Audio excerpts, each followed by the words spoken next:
this year, and another season in the bag for us here at YHC and CMOSportZone.com. So, talking about the action that's taking place over the last few days, we've got a lot of softball action, tennis, and baseball that have gotten underway with their district and into state tournament play.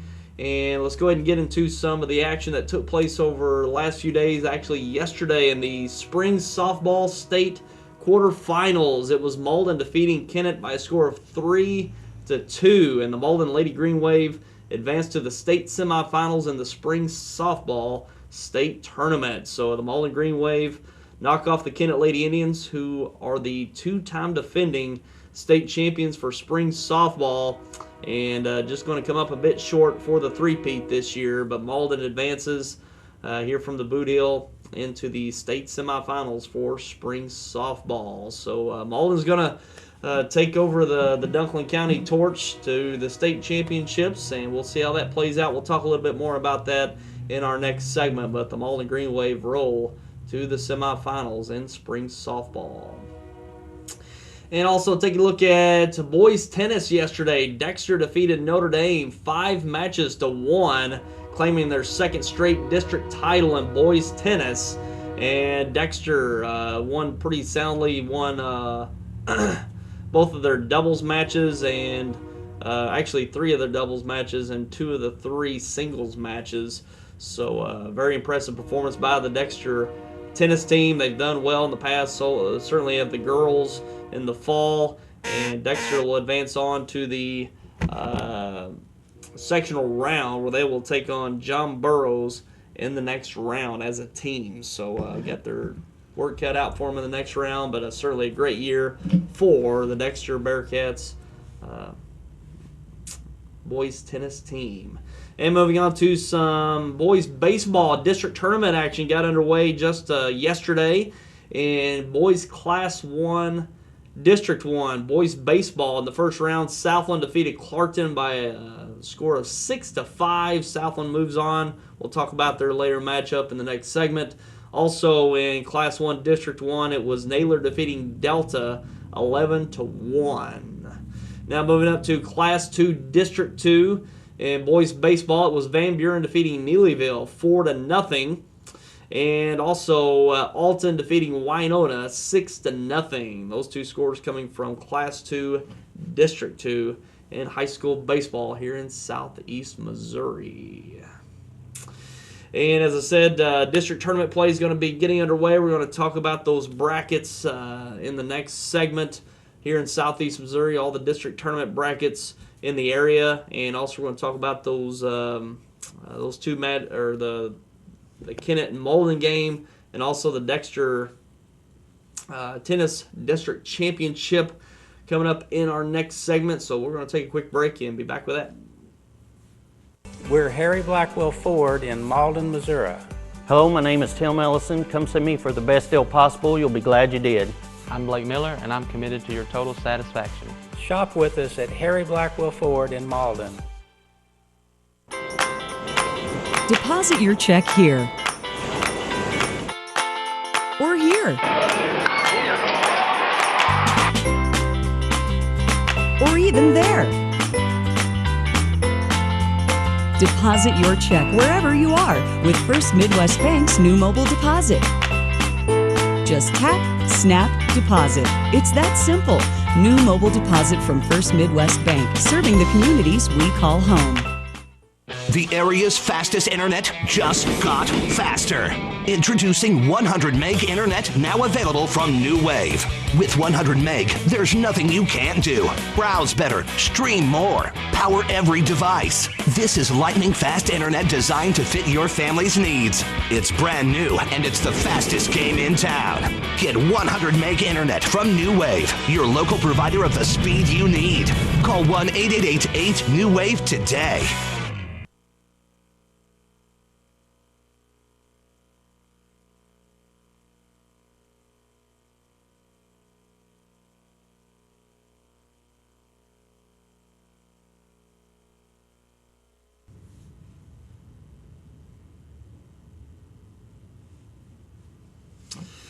And welcome back. And now we're going to take a look at the spring softball state quarterfinals that took place yesterday, and a big-time game between these two Dunklin County teams. Malden advances in the quarterfinals over Kennett with a 3-2 victory in Malden yesterday, and Malden advances to the state semifinals in Springfield. That'll be taking place this coming Friday and Saturday in Springfield, and Malden advances with a very impressive victory in that game. They got up early in the first inning. Blake Tinsley of Malden hit a 2-run home run in the first inning. They got them out in front. Kennett eventually scored 2 more runs, and then later on in the game, in the late innings, Malden scored another run to make it 3-2 for the eventual victory over Kennett. So a great game by Malden getting that victory over Kennett, who's the 2-time defending spring softball state champions. And they're just going to come up a bit short of the three-peat this year. So Malden will take the torch of Dunklin County to the spring softball state championships in Springfield this coming weekend. That's their upcoming game for Malden is Friday as they take on Mount Vernon. Mount Vernon, I believe, is 23-7 on the year. Take them on in the semifinals Friday at 5 p.m. over in Springfield. So Malden's got a great weekend ahead of them. Looking for a state championship for spring softball. So congratulations to the Lady Green Wave, and good luck in that semifinal round coming up Friday. And also moving on to Dexter's district championship in boys tennis, and they claimed their second straight district title for boys tennis as they won that match 5-1, 3 doubles matches over Notre Dame, and then 2 of the 3 singles matches over Notre Dame, and a very talented Dexter tennis team such as Ethan Flowers and Addison Moore, the #1 doubles team that might have a chance to go far in doubles action going forward. They've been very good over the last few years and pretty much dominant this year in boys tennis, and they got a chance to go far in state competition. And other contributors, Zach Potts, Josh Colbaker, among a couple others, going to kind of forget about there, but still a great Dexter boys tennis team this year. And Kurt Lovelady, coach, has done a great job with the boys program, also the girls in the fall. Dexter's been one of the finer tennis teams in the area over the last number of years, and they've had quite the talent roll through Dexter schools for the tennis program. So congratulations to the boys tennis team. They will advance on to the sectional round to take on John Burroughs this coming week up at St. Mary's. So getting into some tough competition going forward, but Dexter certainly had a fine season this year. So congratulations to those Bearcats for boys tennis. And now let's take a look at the district tournament brackets for boys baseball here in Southeast Missouri. Starting off with boys Class 1 District 1, as we've had some games Friday. Southland defeated Clarkton to advance to the semifinals, where they'll take on top-seeded Gideon. And then Naylor defeated Delta, and they'll take on Risco in the other semifinal of Class 1 District 1. So we'll be looking forward to seeing how that plays out this coming week. And moving up to Class 1 District 2, Bell City with the top seed and the defending Class 1 state champions. Got a fine team once again this year. Going to make another run at a state title. First, they got districts here as they'll take on Richland in the first round. The 4th seed Advance takes on 5th seed Scott County Central. The 2nd seed Oran will take on 7th seeded Oak Ridge. And 3rd seeded Zalma takes on 6th seeded Leopold. And moving up to Class 2 District 1, Bernie with the top seed. They'll take on the winner of Bloomfield and South Pemiscot. Bloomfield, the 4th seed, South Pemiscot, the 5 seed. And then Cooter, the 2nd seed, will take on the winner of 3rd seeded Holcomb and 6th seeded Campbell. So it should be a very competitive Class 2 District 1 tournament there with Bernie and Cooter and Holcomb there in the mix, and even Bloomfield. And even South Pemiscot won their conference championship as a 7th seed in the Boot Hill Conference. So they're going to mix it up as well. Should be a good Class 2 District 1 tournament this week. Class 2 District 2, we've had some action already. Van Buren defeated Neelyville to move on to the semifinals to take on top-seeded Thayer. Also, East Carter County will take on Alton, who defeated Wynona. And East Carter will take on Alton in that other semifinal. Taking a look at Class 3 District 1. Crothersville with the top seed. They'll take on the winner of Zenith Hornersville and Malden. Zenith the 4 and Malden the 5 seed. The second seed, Portageville, taking on 7-seeded Hayti. Then third seeded New Matter County Central taking on 6-seeded Twin Rivers in Class 3 District 1. And in Class 3 District 2, Scott City with the top seed. They'll take on the winner of 4th-seeded Charleston and 5th-seeded East Prairie. And 2nd-seeded Saxony Lutheran will take on 3rd-seeded Kelly or 6th-seeded Woodland in Class 3 District 2. And moving up to Class 4 in District 1, Notre Dame, the defending Class 4 state champions, the number 1 seed. They'll take on the winner of 4th-seeded Perryville and 5th-seeded Dexter. And 2nd-seeded Kennett will take on the winner of 3rd-seeded Fredericktown and 6th-seeded Doniphan. So a very competitive Class 4 District 1 there at the top, Notre Dame and Kennett. See how that plays out this week. And moving on to Class 5 District 1, Poplar Bluff having a great year, winning the SEMO Conference Tournament Championship last week, and they're the number 1 seed. They'll take on the winner of Cape Central, the 4th seed, and 5th-seeded Hillsboro. Then you got Sykes in there with the 2 seed. They'll take on the winner of 3rd-seeded Jackson and 6th-seeded Farmington. So those are the Class 5 District 1 matchups there, and we'll see how that plays out this week here in the district tournaments. We've got some very good teams this year here in Southeast Missouri as we did last year. It's kind of rolling over to this year as you've got Bell City, the number 1 seed and defending state champion in Class 1, and Bernie right there in the mix with Class 2. It's going to be very competitive there in Class 2 as Bernie's having a very good year. They got a chance to do something this year as well.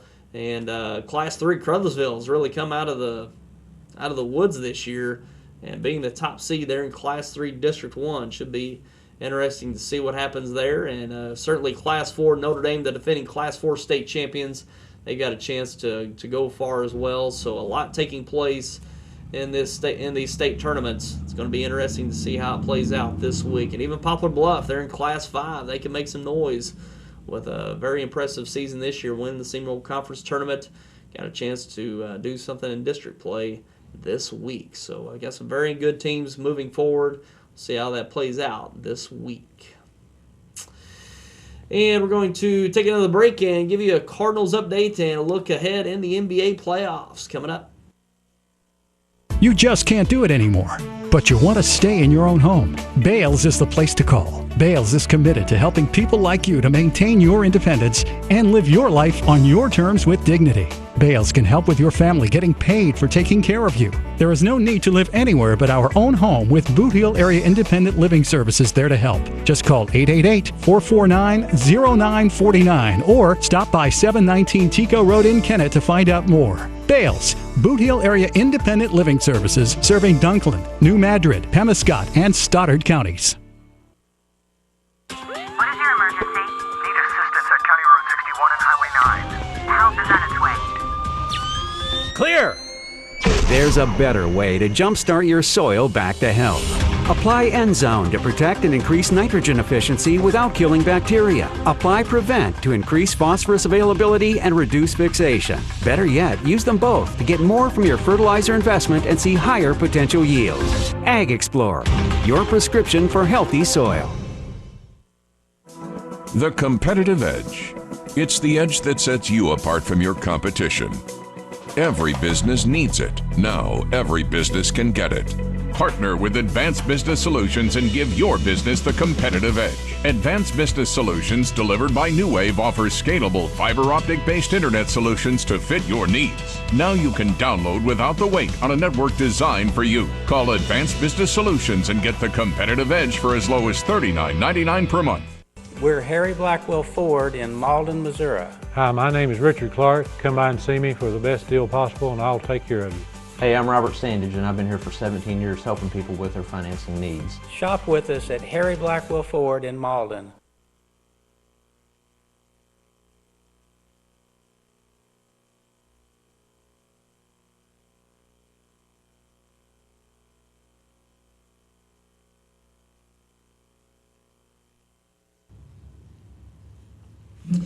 And now to give you a Cardinals update, heading into the weekend. Last night the Cardinals took a loss to the LA Dodgers 8-4, and heading into the weekend series, the next two games with the Dodgers on the road, and getting off to a rough start in that series, but two more games to go this weekend.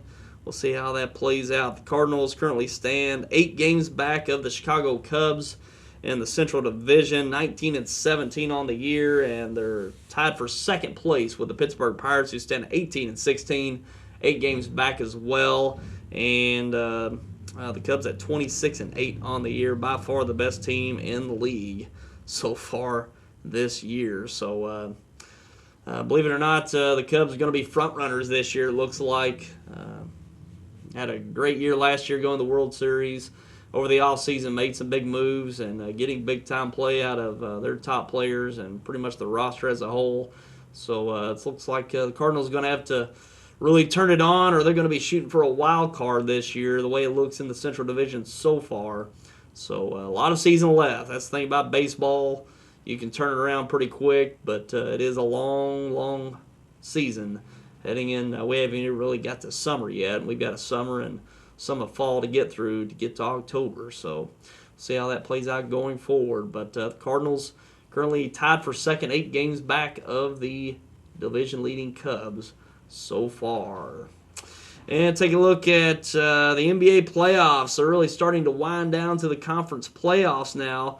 And taking a look at last night, the Heat got a victory over the Raptors 103-91 in Game 6 of that Eastern Conference semifinal. The Raptors the 2 seed, Heat the 3 seed, and the Heat get the Game 6 victory to force a Game 7 in Toronto, and that will be Sunday. Was that afternoon? Yeah, Sunday afternoon on ABC, 2:30 start in Toronto. Game 7, the deciding game of that series. The winner advances on to take on the Cleveland Cavaliers, the number 1 seed in the Eastern Conference, for the Eastern Conference Finals. The Western Conference Finals are set as the top-seeded and defending world champion Golden State Warriors will take on the 3rd-seeded Oklahoma City Thunder. Thunder had a great series with the San Antonio Spurs, the 2 seed, winning 3 straight games to win that series in 6 games over the Spurs, and kind of head scratcher of a series. I thought it would go 7 and actually eventually be in the favor of the Spurs moving on, but it was pretty much a manhandled series pretty much from Game 3 on, or pretty much Game 4 on, for the Oklahoma City Thunder. They split the first 2 games in San Antonio. San Antonio won Game 3 in Oklahoma City to go up 2-1, and then Thunder won Game 4 in Oklahoma City, Game 5 in San Antonio, and then eventually Game 6 the other night in Oklahoma City, winning 3 straight to win the series. Just really didn't expect that at all. I thought it would go back and forth and go 7 games, but Oklahoma City just really took control of that series from Game 4 on their home court, going into Game 5, winning that on the road, then winning pretty handily. They handled the game pretty much from the second quarter on, led as much as 28 in the game, and ended up winning by about 14, 15 points there in the end in Game 6 in Oklahoma City. So Thunder kind of reminiscent of 2012 when the San Antonio Spurs had a 2-0 series lead, and then the Thunder won 4 straight. Just lit it up. Won 4 straight after being down 2-0, won that series, eventually lost in the finals to the Heat. But kind of reminiscent of that series. But the Spurs had one of the best years they've ever had this year, the best year in franchise history, and tied for 7th best record in the league's history, and becoming one of only 2 teams, the Dallas Mavericks, back in 2006, I believe it was. Dallas Mavericks in 2006 lost in the first round to the Golden State Warriors as the 8th seed, and the San Antonio Spurs joined the Mavericks as a 67 win team, did not make the conference finals. So kind of strange. They were one of the best teams all year, very consistent, and had a great year, and just come up a bit short. They kind of looked like they just kind of ran out of gas, and not only that, maybe not ran out of gas, but they just run into a superior team athletically. They really dominated the boards. The Thunder did. Down low with Steven Adams, Serge Ibaka, and Inez Cantor. They really dominated the paint, getting to the basket and also defending the basket well, and also really controlling the boards, really dominating the boards in that series. And you talk about the front court with Russell Westbrook, probably the most dynamic guard athletically in the league. He just puts so much pressure on the defense in the open court and also getting to the basket and able to draw fouls and finish at the rim. Also has got a great jump shot, mid-range game. Really challenged the backcourt of the Spurs defensively. And you got Kevin Durant in there that's just so hard to defend. He's so long. He's hard to defend out on the perimeter with his length. And he's able to get to the basket as well. He had a contribution out of Robertson. Had three threes in the game, who's a really defensive presence for the Spurs, or the Thunder. He did a great job in Kawhi Leonard of the Spurs. He had some threes, contributed from the perimeter, and also Deion Waiters, a guard coming off the bench, did a great job. So just a nice effort by the Thunder to get by the Spurs. And the Spurs got some decisions to make on the offseason, notably Manu Ginobili and Tim Duncan, whether they want to come back for another year.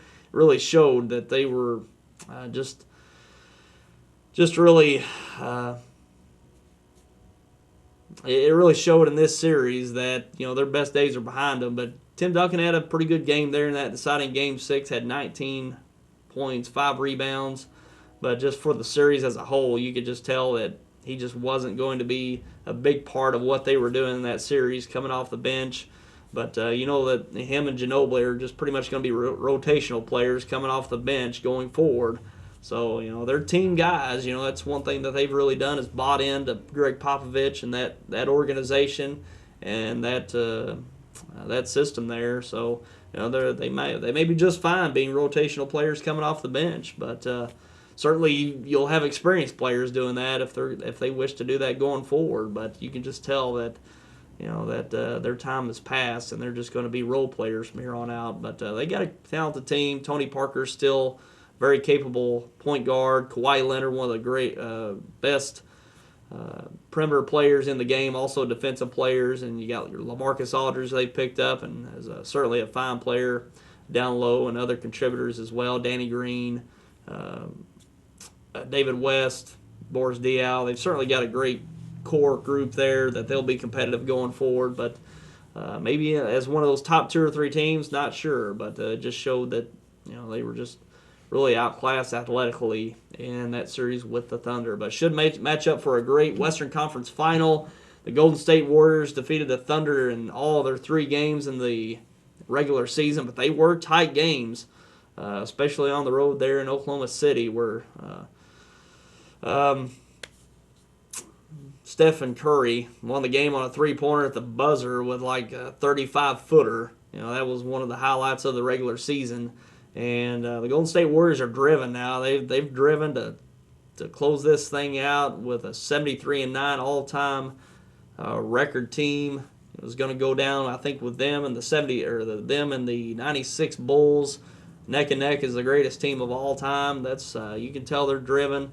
And we've seen reports on other networks that they want the Cleveland Cavaliers. I know the narrative coming away from the NBA Finals last year was that the Golden State Warriors were lucky to win the title, to even get there. They didn't have to go through the Spurs, who lost to the Clippers, and they got to go through the Rockets, who defeated the Clippers. And the Rockets weren't kind of ready for that stage, and they got through them, went to the NBA Finals, who they went through the Cavaliers in the finals that were without Kyrie Irving and Kevin Love.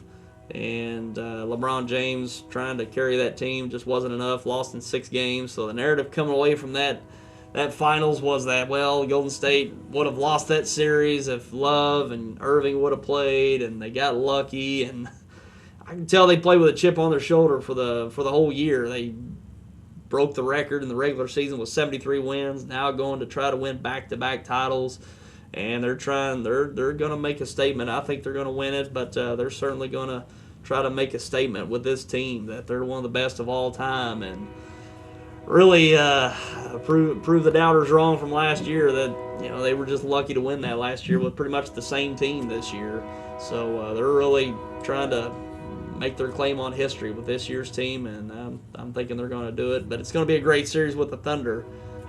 Two dynamic teams there between the Warriors and the Thunder. So we'll see how that plays out. I don't think it's going to be any problem for the Cavaliers to get back to the finals. That Eastern Conference pretty weak this year. I think they'll probably either sweep or win 5 games in that Eastern Conference final, depending if it's on the Heat, if it's the Heat or the Raptors. So they've swept their first 2 series in the first round with the Pistons and the conference semifinals with the Hawks, 8 games straight. Got plenty of time to rest up for the Eastern Conference Finals, whether it's the Heat or the Raptors. So we'll see how that plays out this weekend. But very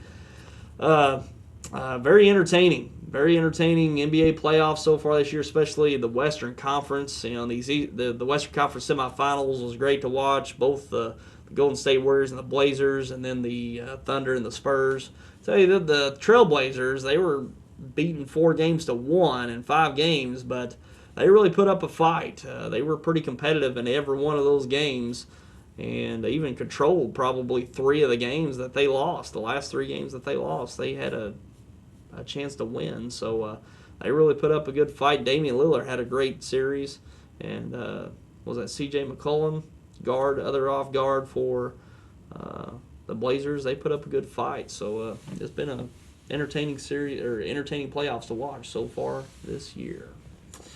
And that'll pretty much do it for us today, and we appreciate you for tuning in as always. And as I said, this will wrap up the roundtable season, and typically we would have an officials day, bring in some officials to talk about, but man, this month has been pretty erratic on the weekends, commitments and whatnot, away from work, so it's kind of been hard to kind of wrap up this season the way we typically do, bring in some officials and some coaches and whatnot, to have a little fun at the end of the year. Just not able to do that this year, but we'll be coming back in late August, probably the 3rd week in August, probably the day right after the first week of football there in late August, probably 21st, 22nd, right around there, August, to bring back the next roundtable season. Going to be a lot of changes for this upcoming season, an upcoming sports season here at YHC and CMOSportZone.com. Going to be doing a lot of work over the summer, upgrading our studio, also our sports, what we're going to be doing next fall and into the winter. So there's going to be a lot of additions, upgrades coming to the roundtable, but not only that, our sports season coming up next year, so a lot to look forward to. The best season we've ever had will be this coming year, also including the roundtable. The roundtable is really going to step up. We're going to be creating a new set, as we've been in this one for probably 5 or 6 years, but really starting to upgrade our technology and our sets and just everything with our production. So lots going to be changing the next time we air the roundtable, so hopefully you'll tune in for that coming late August, and we'll be looking forward to another great year next year. And we appreciate Harry Blackwell Ford and Dodge in Malden being our presenting sponsor for the Sports Roundtable this year. We appreciate them coming on board and sponsoring our sports for the whole year. Not only that, our roundtable each weekend to bring to you all the happenings from the Southeast Missouri, Northeast Arkansas area. And we appreciate them for sponsoring us this year, help bring you all the sports content from this past school year. So appreciate once again Harry Blackwell Ford and Dodge in Malden. Be sure to keep them in mind for your next automobile purchase there in Malden. Appreciate those guys very much. And a big shout out to Andrew Moore. He's been manning the control room for this season. He's done a great job this year for the roundtable, and appreciate him coming in each week to help bring you the Sports Roundtable each weekend. And wish him the best of luck going forward in college and whatnot, but certainly appreciate Andrew Moore bringing you the content from the control room this season. And again, that'll do it for us for the roundtable season. We'll see you in late August as we resume the roundtable. And until then, have a great summer. Good luck to all the teams participating in the spring sports as they enter to district and state tournament play. Certainly, hopefully, they'll bring home some titles for this spring, and we'll see you next fall for the next roundtable. Look forward to a big upgrade in the roundtable season coming up next year. See you then. Take care, everyone.